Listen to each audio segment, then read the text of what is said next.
हिंगोलीत इंधन टंचाई विरोधात शेतकरी संघटनेनं रास्ता रोको केलाय। डिझेल मिळत नसल्यानं शेतीची कामं खोळंबली आहे। त्यामुळे हिंगोलीमध्ये इंधन टंचाई विरोधात शेतकरी संघटनेनं हा रास्ता रोको केल्याचं पाहायला मिळतंय।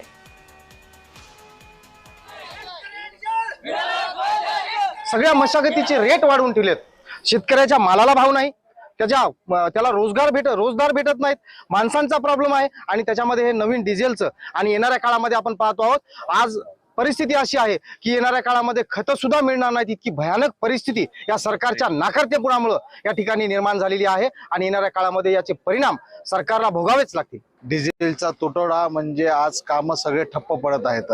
कामांची जी स्थिती आहे, वरुण राजा आपल्या लवकरच इथं आगमन होणार आहे आणि त्याच्यापूर्वी शेतीची कामं करणं गरजेचं आहे आणि त्यासाठी जे लागणारं डिझेल आहे ते भेटत नाहीये। त्यामुळे शेतकरी सगळे आज रस्त्यावर उतरले होते की बाबा कमीत कमी जे डिझेल येत आहे त्याचं व्यवस्थित व्यवस्थापन व्हायला पाहिजे आणि प्रत्येक शेतकऱ्याला डिझेल भेटलं पाहिजे। आम्ही काक्रोश झालो। आमच्या अभिजित दिपकेनं जगाला दाखवून दिलं की इथल्या व्यवस्थेनं, इथल्या प्रस्थापितांनी, इथल्या राज्य व्यवस्थेनं आमच्या सगळ्या बहुजनाच्या लेकरांना कॉक्रोच करून टाकलेले।